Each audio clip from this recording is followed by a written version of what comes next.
ver una continuación del que hemos estado desarrollando, que titulamos Cristo y los tiempos bíblicos. Y la santa convocación que vamos a revisar en esta noche se le conoce en las Escrituras como el gran día de la expiación. En hebreo se le conoce con el término Yom Kippur. Vamos a ver hoy a qué se refiere eso, cuál es el significado que tiene. Vamos a ver cuál es el registro bíblico de esta fiesta, cómo se observa más recientemente en Cristo dicha celebración. Y después vamos a pasar al desarrollo de la misma, el cumplimiento que tiene y la aplicación para nosotros en nuestros días. A la hora de ingresar en este tema es importante hacer una salvedad, y es cuál es nuestra postura como iglesia de cara a la ley, es decir, la ley de Moisés, el pueblo de Israel cuando nos sacó de Egipto. Nuestra postura es que la ley ya se cumplió en Cristo, cuando el Señor estuvo en la tierra, cuando el Señor caminó entre nosotros. La ley, nos dice la palabra, que en Él se cumplió, dice que es el cumplimiento de la ley. El libro de los Hebreos nos muestra cómo Cristo, el nuevo pacto, superior al antiguo en todas sus medidas, por todas partes. El antiguo pacto es superior. Entonces, ¿por qué razón alguien podría preguntarse? Nosotros venimos a estudiar sobre las santas convocaciones. ¿Por qué son importantes las santas convocaciones para un creyente hoy? Hay un versículo que de pronto usted lo puede ver, está abajo, Romanos 15:4, que nos enseña lo siguiente. Está Pablo hablando con respecto a todo lo que significó el antiguo pacto para ellos y lo que significa para nosotros hoy. Dice: las cosas que se escribieron antes, es decir, el antiguo pacto, la ley y todas estas cosas, se escribieron para nuestra enseñanza, a fin de que tengamos esperanza por medio de la paciencia y la consolación de las Escrituras. Este es uno de los pasajes que nos hace entender el lugar del Antiguo Testamento. Y hay otro en el cual Pablo nos dice que las cosas del antiguo pacto, todo lo que se escribió, fueron sombras de algo que habría de venir. Y por definición, si yo veo una sombra, me va a dar una imagen de la figura, de la silueta, de aquello que está haciéndole la sombra, ¿cierto? Entonces, en cada una de las santas convocaciones que Dios le entregó al pueblo de Israel, nosotros podemos ver mensajes que fueron plasmados en esas enseñanzas. Que cuando Cristo estuvo en la tierra, podemos ver que Él hizo hincapié, Él hizo eco de ellos. Por ejemplo, uno de los más cercanos mencionábamos es Pascua. Como ellos tenían que sacrificar un cordero. Dicho cordero tenía que ser perfecto, es decir, que no podía tener ningún tipo de tacha, de mancha, tenía que ser el mejor que ellos tenían. Y cuando Juan el Bautista va a bautizar a Jesús, las palabras que él pronuncia al verlo dice: he aquí el Cordero de Dios, que quita el pecado del mundo. Entonces, en Cristo se estaba cumpliendo en ese momento, digamos que esa primera fiesta, ya vamos a explicar ese gráfico que usted está viendo ahí, que es Pascua.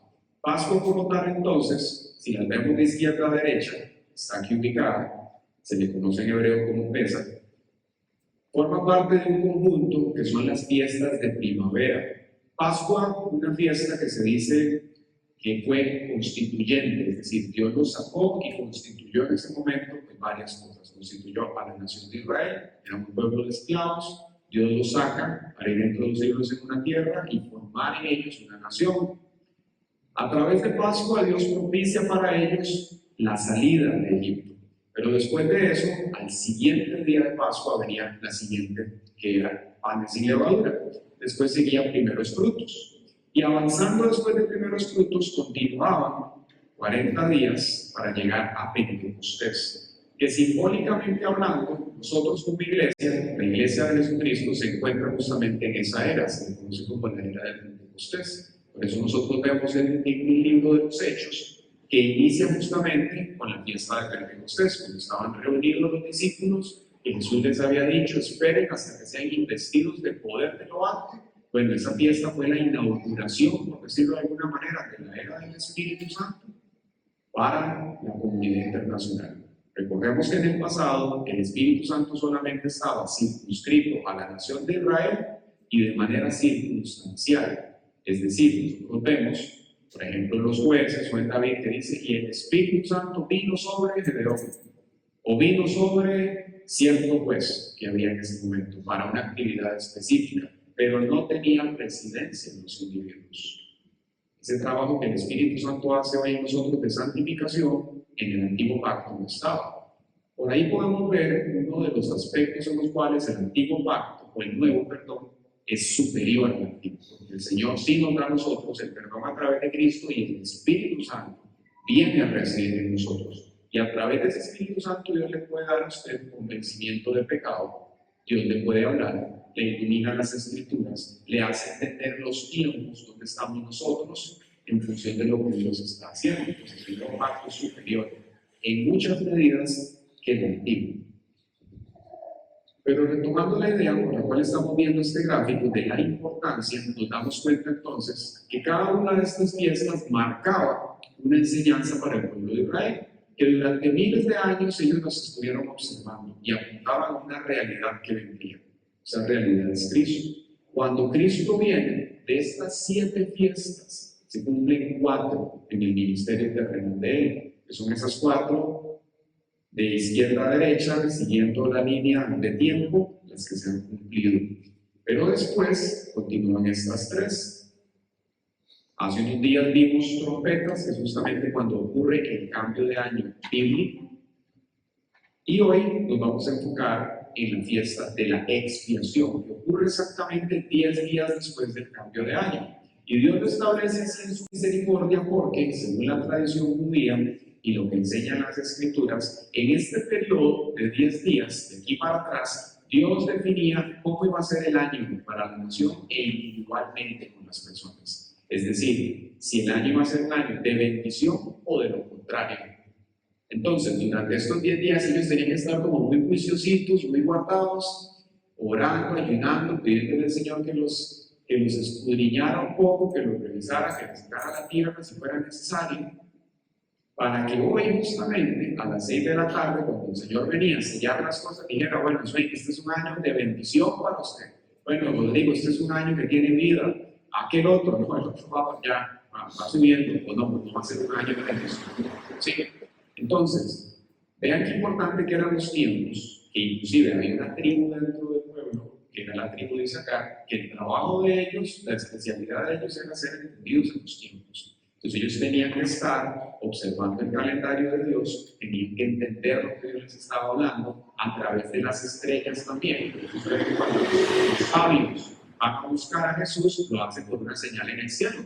Ellos pudieron identificar que era un tiempo de cumplimiento de lo que Dios estaba haciendo. Entonces el pueblo entendía que Dios tiene un calendario y nosotros tenemos que entender eso también. ¿Por qué? Porque Dios todo lo hace en orden. Nuestro Dios es el Dios de los tiempos. Y nos dice Eclesiastés capítulo 3 que tiene un tiempo para bendecir, un tiempo para amar, un tiempo para abstenerse de abrazar, un tiempo para sembrar, un tiempo para todo.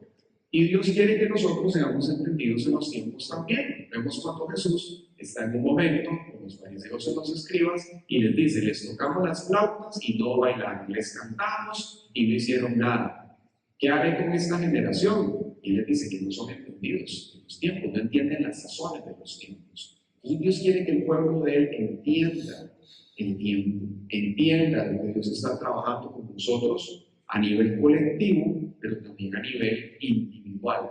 Es decir, cuando Dios se aproxima a la nación, cuando Dios se aproxima a usted para hacer algo, Dios está trabajando cosas con cada uno de nosotros por aparte, hermanos.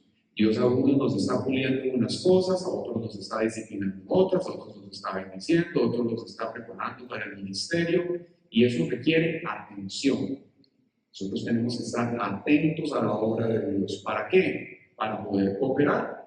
Cuando el Señor iba a sacar al pueblo de Israel de Egipto, les dio instrucciones y les dijo, bueno, en esta noche tienen que tomar este corderito, tienen que trabajarlo de esta manera, porque hoy en la noche ustedes salen de este cautiverio. Tenían 400 años. Y el que estaba viendo Instagram, como decía hoy en el domingo scrolleando y no escuchó lo que había que hacer, se quedó o se le murió por un médico, estuvo despistado. Es importante. Tenemos que estar atentos a los tiempos de Dios entonces. Lo que Dios nos está hablando, Dios no trabaja con un desatento. Por eso, uno de los mandamientos y el himno de la nación de Israel es: escucha Israel, no oye.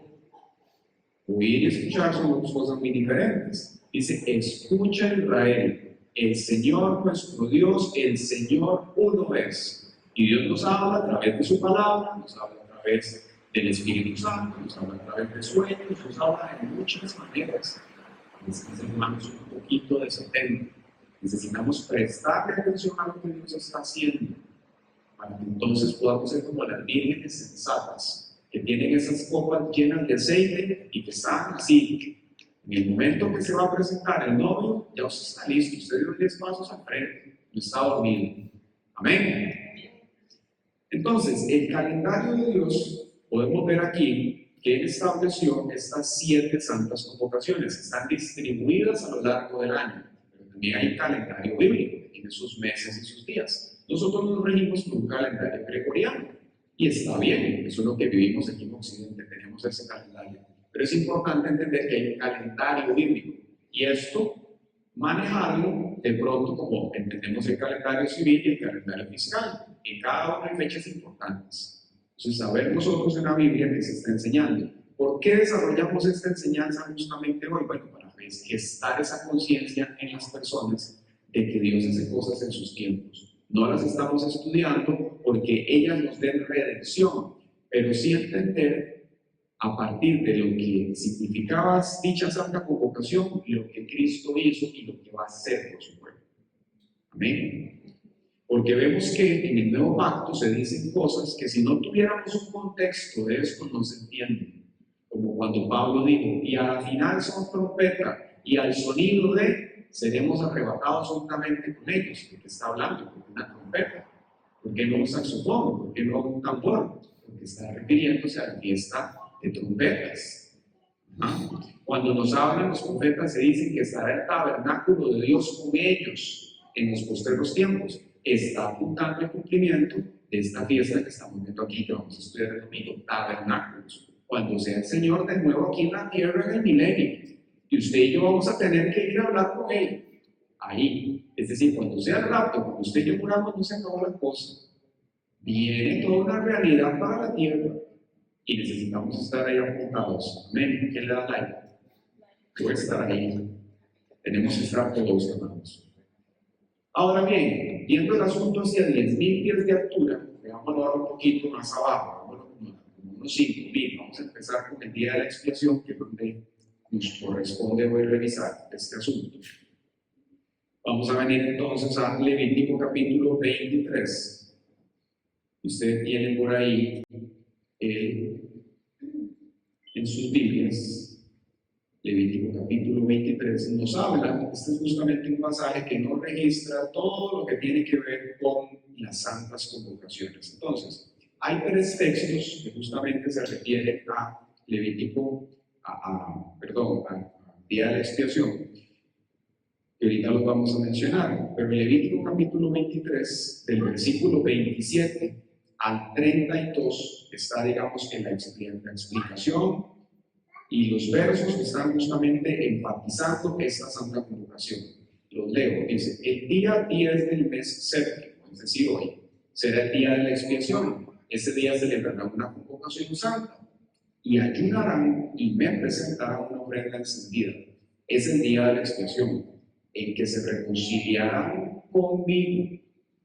Así que ese día no harán ningún trabajo. Todo aquel que no ayune ese día será eliminado a su pueblo. A quien realice algún trabajo en ese día, yo lo eliminaré de su pueblo. Donde quiera que ustedes habiten, este será un estatuto perfecto para todos sus descendientes. No deben realizar ningún trabajo, será para ustedes un día de reposo. Y desde el atardecer del día 9 del mes hasta el atardecer del día siguiente deberán ayunar y reposar. Entonces ese versículo que dice desde el atardecer, porque los días en la Biblia empiezan a las 6 de la tarde. Entonces, por esa razón, justamente lo hacemos hoy a las 6, para proveer exactamente el mismo espacio y nosotros entender, bueno, cuándo estaba ocurriendo esto, cómo fue que se dio.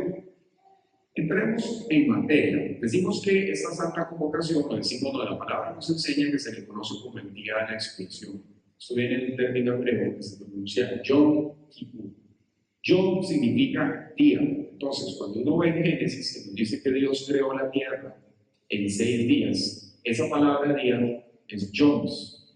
Nosotros entendemos día, hoy en nuestro presente, como periodos de 24 horas, ¿cierto? Bueno, en la mentalidad bíblica un yom es un periodo variable, no necesariamente es algo así. Nos enseña la palabra que en 6 periodos, 6 yoms, Dios creó la tierra. Yom Kippur entonces un periodo, es el periodo de Kippur, el día de la expiación. Kippur como tal, digamos que es un término un poquito lejano para nosotros. Lo que significa es cubrir. ¿Cubrir en qué sentido? Bueno, cubrir los pecados, es decir, tapar los pecados del año que la nación llevó. La nación de Israel vivía no en una democracia como nosotros estamos, sino en una teocracia, es decir, ellos tenían que vivir a partir de lo que la palabra mandaba, el Pentateuco. Entonces, por dicha razón, la manera en la cual el rey y los sacerdotes se condujieran en la nación iba a tener un impacto directo en todo el país, en las cosechas, en las lluvias, etc. Había una relación uno a uno. Afortunadamente hablando, hoy nosotros no estamos en una teocracia, estamos en una democracia. Entonces, si el presidente tal vez hace algo que pues, no le agrada al Señor, no va a haber una demanda de Dios sobre la iglesia específicamente, porque es una democracia. En este caso sí, el pueblo tenía que vivir de esa manera. Pero nos ayuda a nosotros a entender cómo eran las cosas para ellos y cómo se vivía bajo la ley. Kippur significa entonces cubrir los pecados, los pecados. Bueno, ellos tenían que traer un animal para un sacrificio y era un mandamiento. Lo vemos en Levítico 17:11, como Dios les había hablado.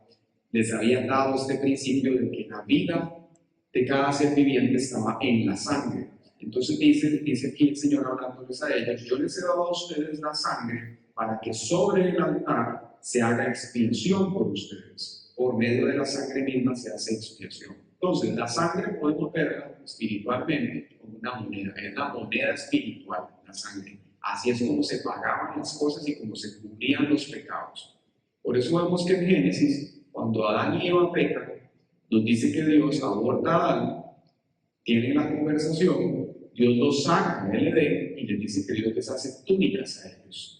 Dios los cubre. Bueno, para que existieran túnicas, tuvo que haber un animal, tuvo que haber derramamiento de sangre para cubrir. Y ahí podemos ver cómo esto tiene claramente resonancia para nuestros días, de cómo Dios iba a cubrir a la humanidad a través de una víctima en el futuro también.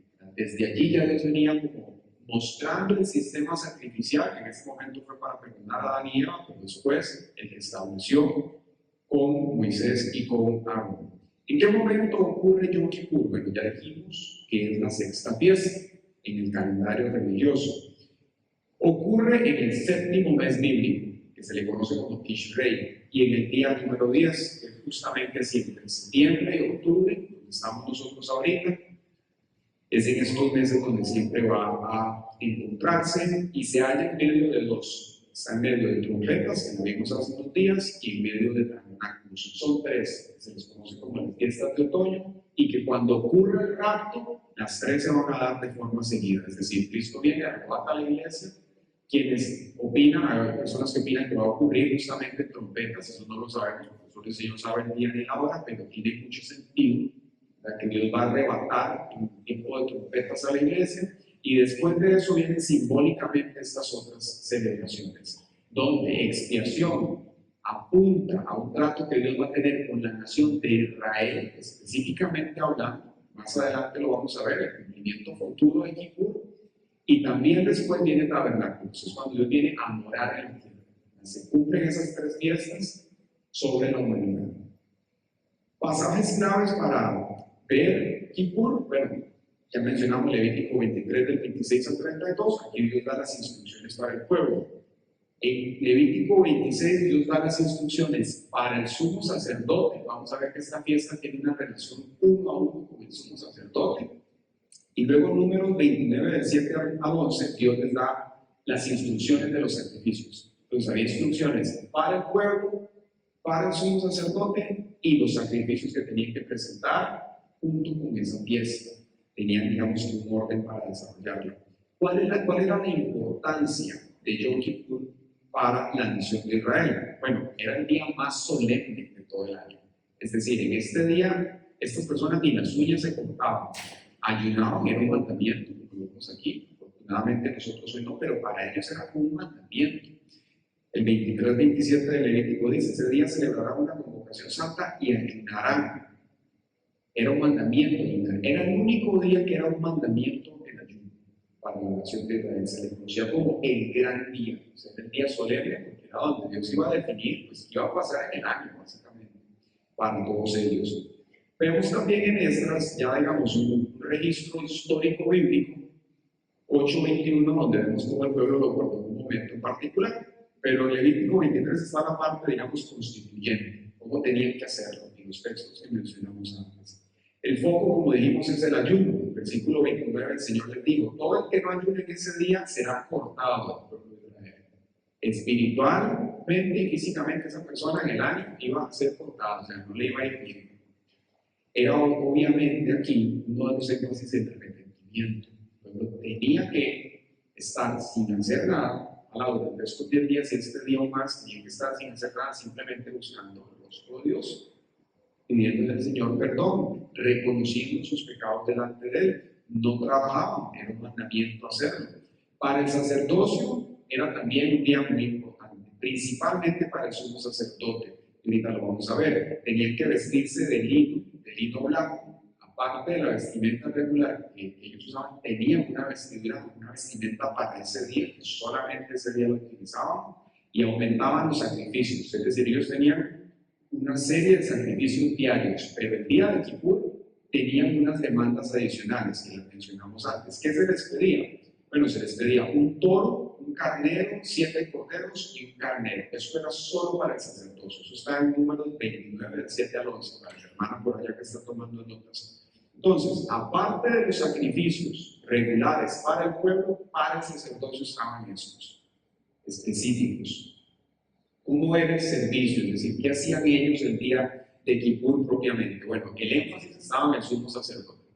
El sumo sacerdote no se podía contaminar, él era el que iba a representar a la nación. Entonces, esta persona, este individuo, lo sacaban una semana antes, o sea, tenía que estar fuera de su casa toda la semana para evitar que si pasaba una rata por el pie y lo contaminaba, o que si de pronto las suegras lo agredían, es que les pasan esas cosas, ¿verdad? Así, o tenía alguna experiencia paranormal que lo pudiese contaminar, algo así, entonces tenía que estar aparte una semana este individuo, y durante esa semana lo rociaban 2 veces con las cenizas de lo que ellos conocen como una novilla alazán, que es como una vaquilla como roja, la piel como rojiza, el pelaje tipo rojizo. Tenía un simbolismo también, no podía tocar muertos, es decir, tenía que estar totalmente aparte de esta persona. El procedimiento era bien largo, lo vemos en número 19 del 1 al 10, no lo voy a leer porque los duermo si lo leo, pero lo pueden tener ahí como un registro para estudiar. Números 19 del 1 al 10. Llegaban al punto inclusive de tener un backup, el sumo sacerdote. Un sumo sacerdote como servicio, lo tenían ahí. En caso que pasara algo, al primario se moría, que podía pasar, entonces tenían un sumo sacerdote de respaldo. Era usualmente otro levita que le seguía en el rango del sumo sacerdote. Recordemos que dentro de los levitas había 24 clases que se encargaban de cosas distintas, entonces había como rangos entre ellos. El siguiente tenía que estar listo en caso que le ocurriera algo a esta persona. Y no solamente conducía los servicios regulares, es decir, diariamente en el templo había varias cosas que hacer. Tenían que encender las lámparas, tenían que preparar la menorá, preparar el pan, 2 sacrificios, y había sacerdotes para cada cosa. En el día de Kippur, el sumo sacerdote tenía que hacer absolutamente todo. Él se encargaba de todo lo que tenía que hacer: rociar la sangre con el dedo pulgar y el índice, quemaba el incienso, encendía el candelabro, limpiaba las cenizas del altar, y no podía cometer errores. Si pasaba, básicamente era una catástrofe, o sea, les iba mal en lo que estaban haciendo. Se quedaban un año sin cubrir. El servicio tenía varias partes. Tenía una parte en la mañana, un servicio matutino, tenía un servicio vespertino también, y tenía actividades durante cada una de ellas. Entonces, en la mañana había un procedimiento de purificación. El sumo sacerdote tenía que llegar, y ellos, recordemos que el tabernáculo, para los que lo han estudiado, tenían 3 partes. Entonces había un lugar santísimo, que era donde Dios se manifestaba, y había un velo que lo dividía, un lugar santo, donde estaba la mesa de los panes, Estaba el candelabro y estaba la mesa del incienso y tenía una puerta. Todo eso estaba cerrado. Y al lado exterior había un patio. Y en ese patio había lo que se conoce como una mesa de bronce, un lavacro. Entonces eso estaba lleno de agua y allí ellos se lavaban las manos. Y enfrente de ese había un altar de holocaustos. Entonces el pueblo traía las ofrendas allí y el procedimiento empezaba. Iban ejecutando, se lavaban las manos en ese lavacro y continuaban. Y conducían otras actividades en el lugar santo y una nada más en el lugar santísimo, que era esta, una vez al año. Entonces el sumo sacerdote no usaba, digamos que el baño convencional ese, que era solamente meter las manos y verse en el espejo, como se reflejaba en el agua. No, tenía que meterse todo, se metía allí, entero el cuerpo, en el lavacro. Y eso solamente pasaba ese día. Se colocaban unas túnicas escarlatas especiales que se usaban solo en Kippur y también unas granadas, bueno, forma de unas granadas de oro, con unas campanillas que se le ponían abajo en la túnica que llevaba, que servían para que por donde él fuera caminando y hiciera un ruido y ellos supieran que el sumo sacerdote estaba conduciendo las actividades allí adentro con lo que estaba realizando. Se colocaba el pectoral de las 12 piedras, que es lo que representaba a la nación de Israel, las manos, y entonces estaba listo para comenzar con el servicio de ese día. Tenía que cambiarse 5 veces, durante el día de Yom Kippur. El sumo sacerdote se cambiaba 5 veces, y cada vez que se cambiaba tenía que repetir todo el procedimiento de lo que estaba haciendo. ¿A qué apunta todo eso? A la santidad y el cuidado que reflejaba el día, para ellos y para el Señor. Y como el sumo sacerdote, podemos ver aquí que aunque tenía todo este cuidado y hacía las cosas de la mejor manera, en hebreo nos dice que eran falibles, y que por esa razón en Cristo nosotros hoy tenemos lo mejor de lo mejor, porque Él es perfecto, y Él no necesitaba estar haciendo eso una y otra vez. Su sacrificio fue suficiente. Pero imagínese usted, yo hubiera estado súper estresado, como el sumo sacerdote ahí haciendo ese proceso, y ese pico me lo va a representar, imagínese, ¿no? ¿Cómo va a ser posible? Ya no fue mal. O sea, hubiera sido un estrés terrible, que no sé usted. ¿Y está seguro que estuvo parte toda la semana? No, y esos que somos histéricos con el riesgo, o sea, no sé qué hubiera pensado, y si se muere, tenemos que ver la casa. Bueno, no sé, hubiera sido un estrés. Luego llegaba el servicio vespertino, y aquí era justamente donde ya las cosas comenzaban a avanzar. Él se dirigía a una sala especial para los sacerdotes. Allí colocaban el toro que habían traído, y ese toro era justamente por el pecado del sumo sacerdote y por los levitas que estaban aquí. Entonces, el toro era por los pecados de ellos. Él colocaba las manos sobre la cabeza del toro. Eso es un símbolo de identificación, como diciendo, el pecado de nosotros se transfiere a este animal, es la víctima. Y el resto de los levitas también lo hacían. Él iba a ser el sustituto de ellos, básicamente, el pecado que habían dicho. Y decían 3 veces el nombre del Señor. Decían esta oración: bendito sea su glorioso nombre por siempre y para siempre. 3 veces lo hacían. Y entonces, eso con respecto al toro, pero después seguían los carneros. Los carneros estaban juntos, decían algo muy particular. Tenían que ser idénticos, de color y de tamaño. Casi que no los pudieran diferenciar uno del otro.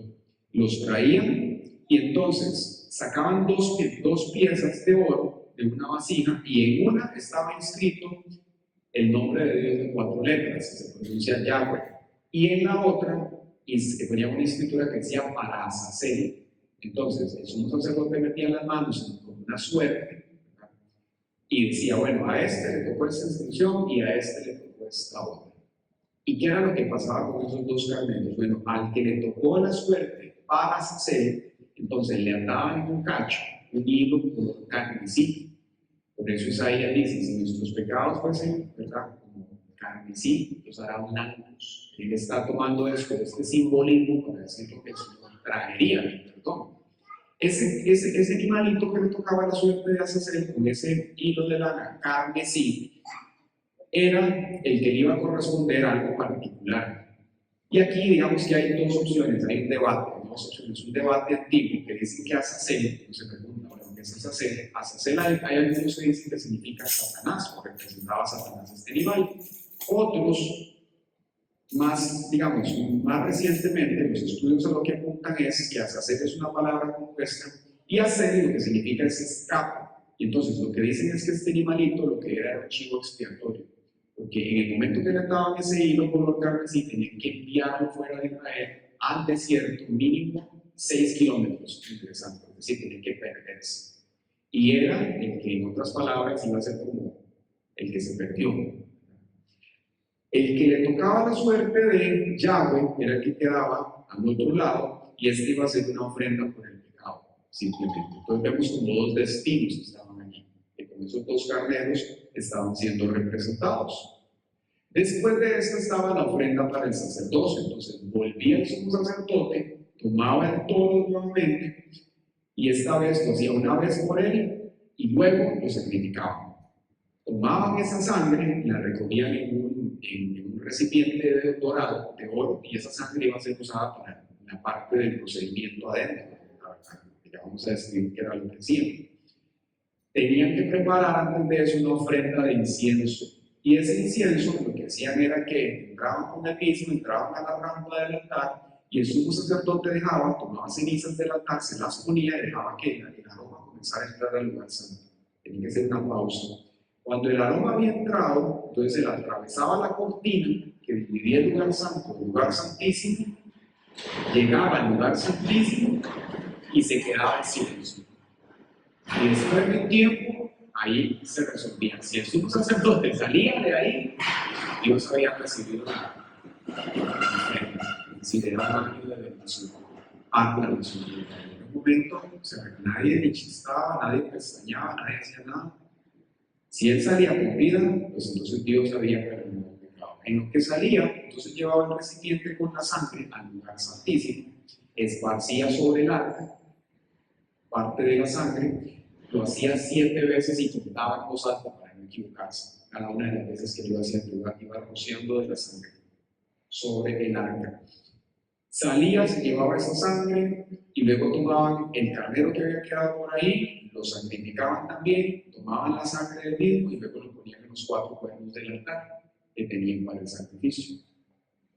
Tomaban el chivo expiatorio, ya para eso lo tenían que haber enviado, y entonces ahí digamos que finalizaba el servicio de Yom Kippur. Eso era lo que ellos hacían durante ese día, en la mañana y en la tarde. Ahora, cuando se destruye el templo, es decir, 70 años después de la muerte de Cristo y ya no tenían un lugar donde celebrar estos oficios, se le hizo un cambio al énfasis de la fiesta. Y esto, digamos que es algo totalmente extra bíblico. Esto lo hizo un judío, un rabino, que se llamaba Yohanan ben Zakkai, y era un hombre muy conocido en aquel momento, muy influyente. El énfasis que él hizo fue cambiarlo de todo lo que tenía que ver con la sangre, porque ya no tenía un tabernáculo, a las buenas obras. Y él en lo que se basó es en Oseas 6:6, cuando nos dice aquí la palabra que misericordia quiere en los sacrificios. Entonces le dio un giro a eso, pero claramente es algo extra bíblico, o sea, no es algo que Dios haya pedido y lo hicieron de esta manera como para mantenerlo en el calendario, que el pueblo lo tuviera presente, pero no es algo, digamos, que sea mandado por las escrituras. Al margen de esto, dentro del judaísmo hay varias ramas. Los que se conocen como los ultraortodoxos hoy todavía lo celebran. No lo hacen, obviamente, en el templo porque no hay templo, pero entonces sacrifican gallinas. Entonces ahí los que tienen polleras la hacen todo en ese día. Porque tienen que agarrar pollos para cada uno que tienen que sacrificar y para este grupo la hacen todo. ¿Cómo era en ese momento la decoración de la sinagoga? ¿O cómo lo hacen los judíos de ese corte? Básicamente decoran todo en blanco. Ponen flores blancas, el rollo de la Torá que hay en toda la sinagoga lo cubren con un manto blanco para hablar de la pureza. Eso es lo que hace, digamos, el antiguo judaísmo, que claramente no reconoce como Mesías. Porque es importante que nosotros conozcamos esto y lo pongamos aquí como una cuña cultural, porque tal vez mañana usted va a evangelizar a un judío ortodoxo o alguien que no cree en el Señor, y usted le puede hablar de Kippur y decirle, bueno, hay un pacto, hay alguien mejor que una gallina hoy, para que no usted su lista de cariño. Yo no confiaría en mi vida porque mi caja es exactamente, no le confiaría en los pecados un pollo. Hay alguien que cuando somos sacerdote, perfecto para nosotros. Dicho lo anterior, ¿cómo es el cumplimiento futuro de esto? Bueno, ese gráfico que usted ve allí, ve ahí, no lo vamos a detallar así a bajo nivel. Si usted quiere entenderlo y escucharlo, en el canal de YouTube, en el estudio de Daniel, del capítulo 7 en adelante, lo explicamos bien detallado. Pero lo traemos aquí a colación porque esto está relacionado con el cumplimiento de la profecía que Dios le dio a Daniel de las 70 semanas. Entonces, cuando Dios le habla a Daniel y le da la profecía de las 70 semanas, Dios le muestra cosas muy remarcables.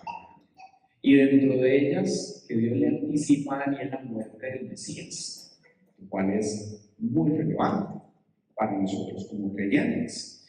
Dentro de ese énfasis que Dios le da a Daniel de las 60 semanas de lo que iba a pasar con el Mesías, nos damos cuenta que Dios le detalla lo que iban a ser las primeras 69 semanas. Usted ve que ese gráfico, hay una parte del lado izquierdo derecho donde dice 7 semanas, luego dice 62 semanas, y luego vemos en rojo otro cuadrante donde pusimos aquí una semana. Si usted suma eso, 62 más 7 más 1 son las 70 semanas de Daniel. Aquí vemos cómo ese tiempo se distribuye en las edades.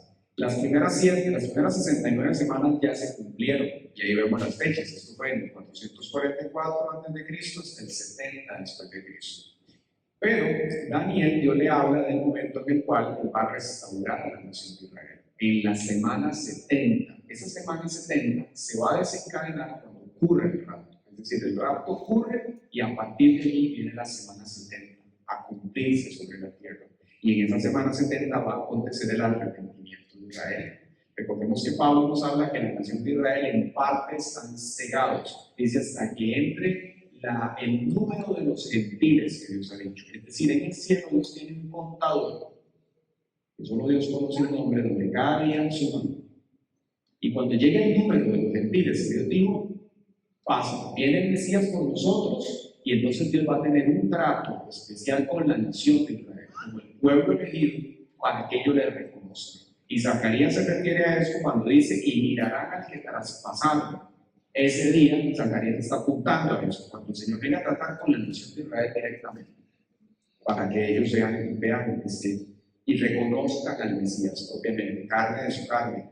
¿Quién es? El día de la expiación, entonces, justamente, como vemos esa flecha ahí vertical, ocurre en esa semana, en la semana 70 de Daniel, es el cumplimiento profético de Yom Kippur. Ahora, ¿cuál es? Bueno, un texto importante para los que quieren apuntarlo aquí es Romanos 11, del 25 al 27, de ese cumplimiento futuro, donde Pablo nos habla y nos dice: hermanos, no quiero que ignoren este misterio para que no se vuelvan arrogantes. Escuche eso, parte de Israel se ha endurecido, y esto será así, lo que estamos mencionando, hasta que se haya incorporado la totalidad de los no judíos. Después de esto, todo Israel será salvo. Como está escrito, el libertador vendrá de Sion y apartará de Jacob la impiedad. Y este será mi pacto con ellos, cuando yo quite sus pecados. O sea, Dios les está hablando que Él va a hacer Kippur, Él va a cubrir, Él va a pasar por alto los pecados de Israel en ese momento. Muy interesante. Pero vemos como aquí el Señor nos dice que parte de la nación de Israel. Eso nos hace ver que hay una parte del pueblo de Dios israelita que no ha reconocido al Mesías con los cuales Él va a tratar específicamente. Ahora bien, vamos a la aplicación personal para nosotros hoy en día de Yom Kippur o del día de la expiación. ¿Qué tenemos nosotros como creyentes, como parte de la comunidad internacional, que entender? Bueno, entender que el nuevo pacto en Cristo es superior. Como decíamos al inicio de la enseñanza, el Antiguo Testamento es solamente una sombra, eran cosas que Dios había dado, podemos verlas como una maqueta que les ilustraba a ellos realidades recurrentes para que el pueblo las aprendiera, las transmitieran a sus hijos de generación en generación, pero era un sistema falible. Fue una forma que por un tiempo para ellos pues, les fue funcional, pero tenían que estarlo haciendo todos los días, mantener una observancia de las santas convocaciones. Fallaban los líderes, fallaban los levitas, y todo eso apuntaba a ese día en el cual el Mesías vendría a la tierra y que por medio de su ministerio Él cumpliría toda la ley. Y no solamente eso, sino que Él vendría a darnos a nosotros la apertura para poder recibir las promesas de Abraham, las bendiciones que Dios le había dado. Si no fuese por Cristo, nosotros pero ni pintados hubiéramos quedado. Es a través de Él que nosotros tenemos la puerta de entrada al Padre, y que dice la Escritura que somos bendecidos en Cristo por el creyente Abraham. Es decir, Él es el conducto que hace que las bendiciones de Abraham vengan a nosotros y podamos recibirlas. Es importante saber qué le prometió Dios a Abraham para tener fe en eso, confiar en eso y reclamarlo para nosotros hoy. También, el Nuevo Testamento es superior, el nuevo pacto es superior a este, la sustancia que verdaderamente proyecta esa sombra. Ahora podemos entender mejor la forma, la altura, la anchura, la profundidad de Cristo. En el Antiguo Testamento era temporal, era algo que estaba destinado a ser superado por lo que Dios iba a traer. El antiguo pacto, todo el sistema de sacrificios era recurrente, ellos tenían que estarlo haciendo año tras año. En esta fecha el pueblo de Israel tenía que pasar ese estrés. ¿Cómo nos va a ir bien claro? ¿Y nos va a bendecir? ¿Cómo está el sumo sacerdote? Era algo que tenía que pasar todos los años. En Cristo nosotros ponemos nuestra fe en Él, creemos en su perfección, en su santidad, que es el Cordero de Dios, y recibimos las bendiciones del Padre.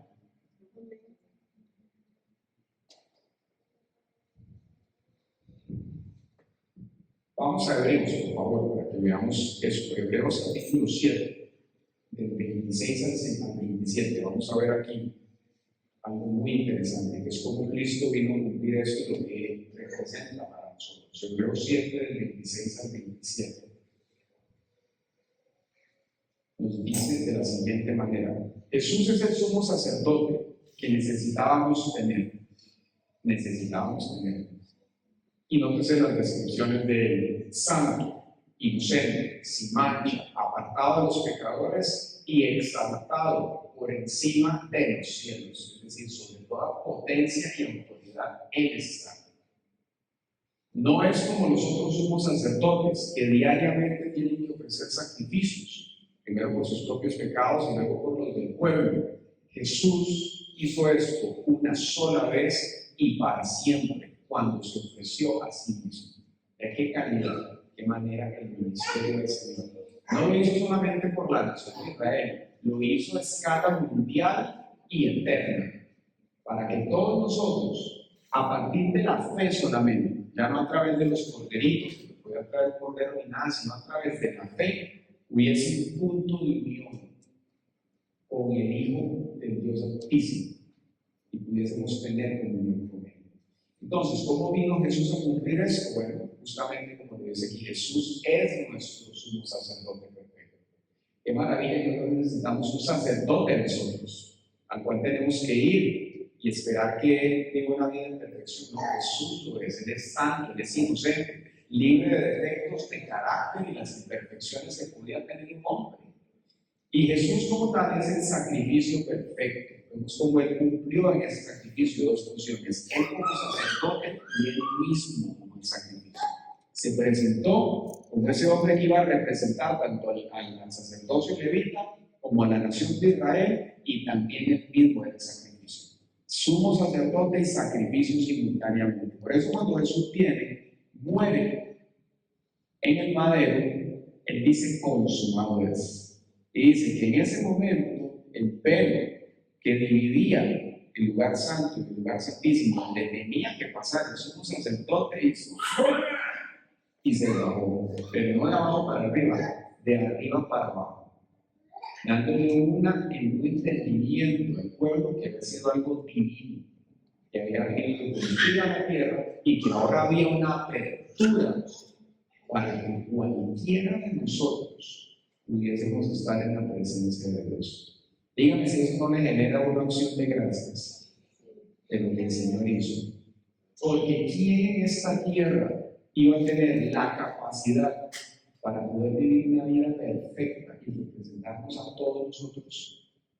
Y no solamente, sino por un año, de manera eterna, y poder llevarnos a la presencia del Señor.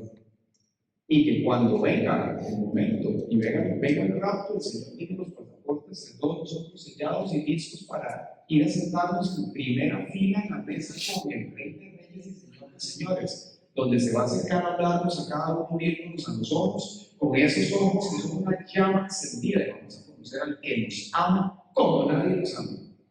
Es lo mejor que nosotros podemos tener. No hay nada en esta vida, nada alto ni bajo, que merezca su atención más que el Señor. Y por eso yo quiero felicitarlos por estar aquí en esta noche. Queremos hacer un recordatorio, un reminder de aquel que lo dio todo a nosotros. Cerramos con eso por acá. Dice, así también Cristo fue ofrecido una sola vez para llevar los pecados de muchos, pero aparecerá por segunda vez, ya sin relación con el pecado, sino para salvar a los que lo esperan. ¿Quién está esperando? Amén. Bueno, si eso es así, entonces vamos a orar, vamos a darle un agradecimiento al Señor en esta noche. No sé si el grupo de alabanza tiene una canción para cerrar, si no, sí, ok. Vamos a cantar, vamos a llevar una adoración al Señor, vamos a orar primero, vamos a darle gracias al Señor por su sacrificio y por nosotros, para cerrar este estudio de esta noche. Padre Celestial, queremos darte gracias, Señor, por este momento, Dios, en el cual nos permites estar aquí, Señor, y desempolvar ciertas verdades de lo que tú, Señor, has hecho por nosotros.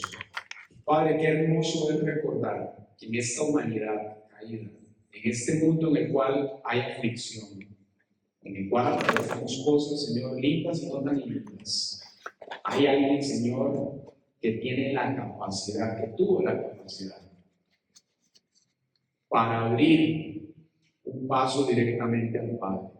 Un hombre perfecto, un hombre lleno de amor y de misericordia, el Hijo del Dios vivo, que se despojó, se hizo hombre para venir a esta tierra, para dar su vida en rescate por cada uno de nosotros. Y hoy podemos, Señor, a partir de la obra que Él hizo, llamarle hermano a Jesús. Él es el primogénito de la creación.